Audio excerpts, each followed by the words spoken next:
Hey, welcome back to the scene, guys. I know this video is a little bit late, but today we are doing the top 10 reasons to play Guild Wars 2 Heart of Thorns expansion. I had to take some extra time to actually play more of Heart of Thorns because, like I said in the last top 10 on Guild Wars 2, I haven't really experienced much of the expansion. This video will also address some of the issues that I had in the last video as far as like guild halls being more of Heart of Thorns content as opposed to base game, which I didn't know about when I did the last video, so I'm sorry for any of the misconceptions I had given you, but I'm hoping that this video will clarify some of those issues. So again, thank you guys for clicking on this video to check out some of the reasons as to why you should play the Heart of Thorns expansion instead of just sticking with the base game. I do recommend getting the base game, leveling up to max level, and then getting the expansion, but once you do get to max level, the expansion definitely expands quite a bit on the game. Stay tuned if you want to see my 10 reasons for why you should invest in the expansion. At number 10, I decided to put the increased movement abilities, such as the addition of gliders to the game. In my last video, a lot of you were saying that you don't like jumping puzzles. Well, if you get the expansion, having a glider will definitely help you out a lot with the jumping puzzles, especially with getting all of those, when I was trying to get the footage of jumping puzzles in my last video, it was really hard for me not to engage my glider because holding spacebar is like my safe thing I do when I do jumping puzzles, and that activates the glider, but since the base game doesn't have gliders, I couldn't really include that for the jumping puzzles. Now that I can include that, gliders definitely make everything so much easier. The only limitation with the gliders is that it cannot be used in PvP, World versus World, or Central Tyria instanced things such as dungeons or your own personal story. One of the best parts about the gliders, though, is it adds a whole other cosmetic item that you can get skins for. So that's a whole other way to win the fashion wars. There are other movement abilities such as like the bouncing mushrooms and like the air drafts, but I feel like the glider is the biggest thing, especially since it's the first thing that you'll train. It's just my favorite thing out of all the movement stuff that they added. Alright, so next on my list at number 9 is guild halls, as well as the profession that ties into guild halling. I finally figured it out because there was a lot of comments in the comments about my video, as well as on Reddit about the video, saying about how guild halls are just completely inaccessible to the base game players, and then other people saying that it is accessible, you just can't create one. So I did extensive research and figured it out. I did it all for you guys. So what it is that you need the expansion for is you need it to be able to create or claim a guild hall. Once the guild hall is claimed, though, you are able to access the guild hall even with just the base game. And guys, these guild halls are not just halls, like it's a whole entire like areas that your whole guild can roam around in. I was definitely not prepared for that. Not only do you get to claim the guild halls with the expansion, but you also get an entire profession for having the expansion dealing with the guild halls. The profession is called a scribe, and it's basically where you can craft any decorations to put into your guild hall. At novice level, that could be creating a fancy chair, or at mastery level, you could be creating a statue of Dwayna. I just think it's really cool that they did add another profession to the game because it was a little bit lacking in professions, but also the fact that you're not just buying these things to decorate your guild halls, you're actually crafting them, and multiple people could be decorating the guild hall together.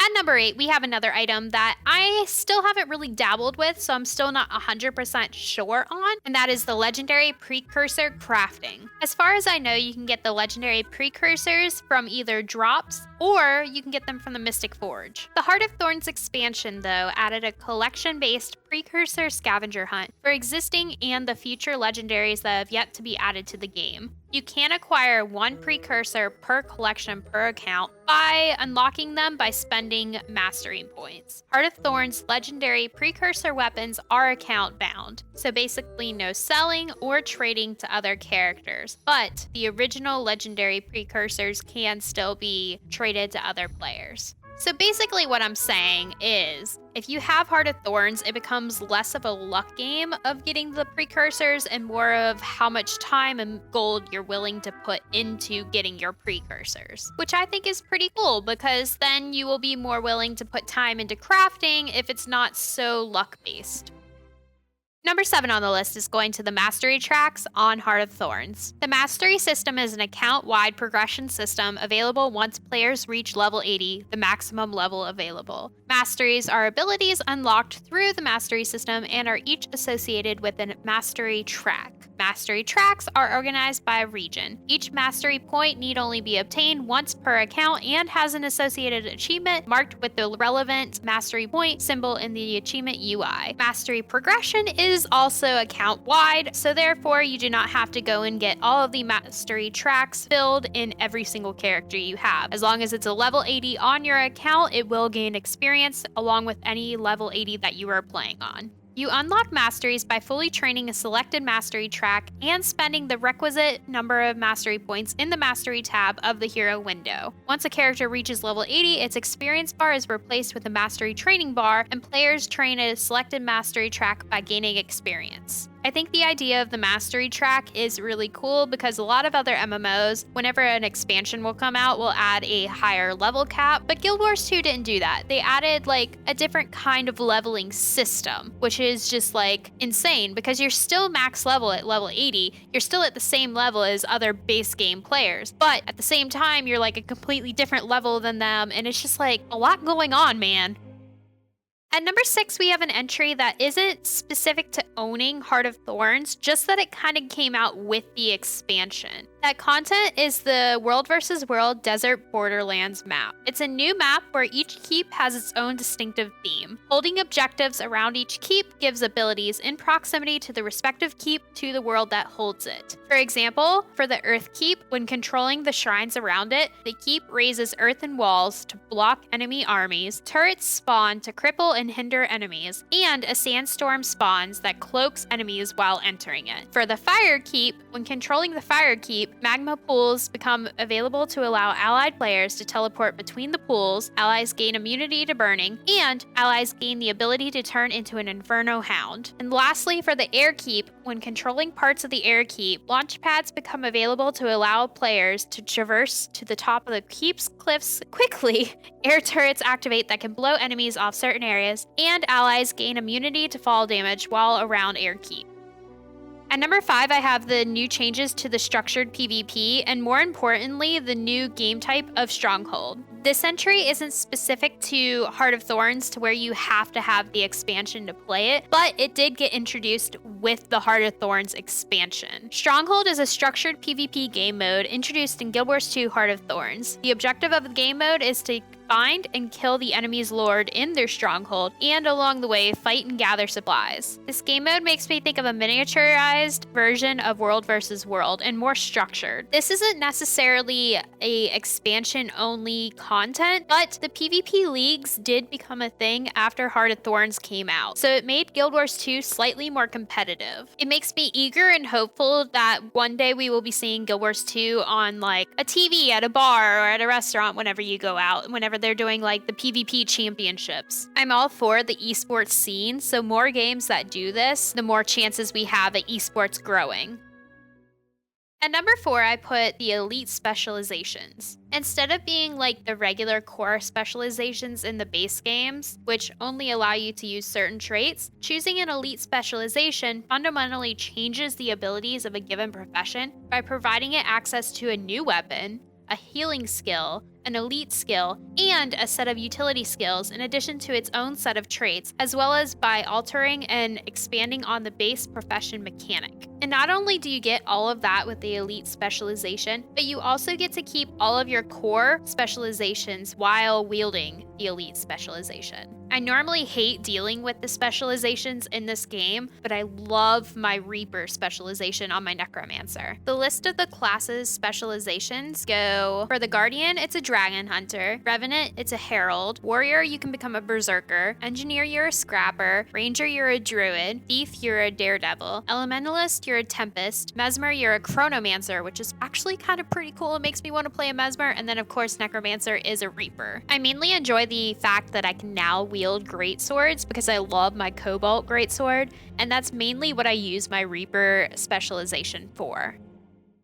At number 3, we have the Heart of Maguma. The Maguma jungle contains the new zones that Guild Wars 2 added with the expansion. These zones are Verdant Brink, Arc Basin, Tangled Depths, Dragon's Stand, and Bloodstone Fen. The guild halls are within the Heart of Maguma, but again, like I said earlier, as long as your guild has a guild hall already claimed, if you are part of the base game, you can have access to the guild halls. Those 2 guild halls are the Gilded Hollow and the Lost Precipice. I love whenever MMOs add new zones to the game whenever they do an expansion, because then that means that there's even more content for me to explore. Even if there's not like world completion with these new zones, there's more dialogue to be had, more story opportunity with the new zones, as well as like with these new zones, you get the guild halls, you get the new raid, and even more lore to add to the game, such as the Quetzal Tengu and the Itzel Hylic. Plus, these new zones tend to be a little bit more vertical than any of the other central Tyria, so you get to explore higher areas with all of your new movement abilities, like using your gliders to get around, and it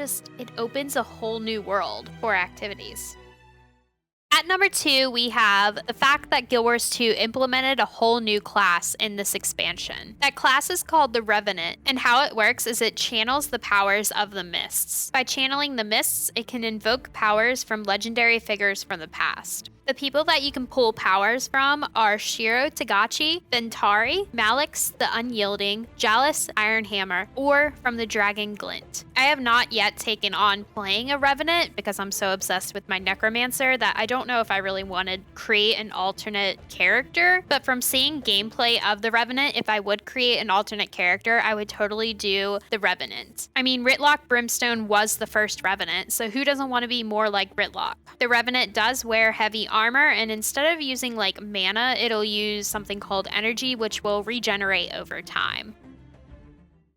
At number 1 on the list, I put raids. The reason I put raids is because a lot of other MMOs have raids like World of Warcraft, but Guild Wars 2 was lacking in that for the base game, so in the expansion, and only in the expansion, do they have raids. Plus, I think it's kind of cool for a game to have even more end-game content, especially for a game like Guild Wars 2 that didn't have that much end-game content. It was more about the leveling in the game than getting to the end. To be able to do a raid in Guild Wars 2, you do need to be level 80, so it is an endgame content. There are different wings within the raid that you can complete independently of each other. You don't have to complete like all of the wings to complete the raid. So I think that's kind of cool. You can kind of do like a full-on raid that's going to take you hours to complete, or even just like a portion of the raid and it won't take as long. I mean, you're still going to be putting in some valuable time, but it's not going to take as long as doing a whole entire raid. Another thing I found interesting about the raids is the fact that instead of using waypoints, they go based off of a checkpoint system. So you don't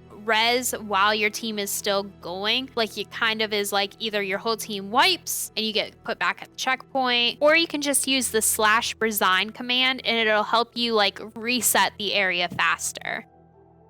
Thanks you guys so much for watching. I know that not all of the entries in this list had to do specifically with owning Heart of Thorns, but I do believe that supporting your favorite MMO by buying the expansions, especially if you do like the content that comes out with it for free, kind of like helps the publishers know that you want them to keep coming out with content. So I do really push for you guys to get the Heart of Thorns content.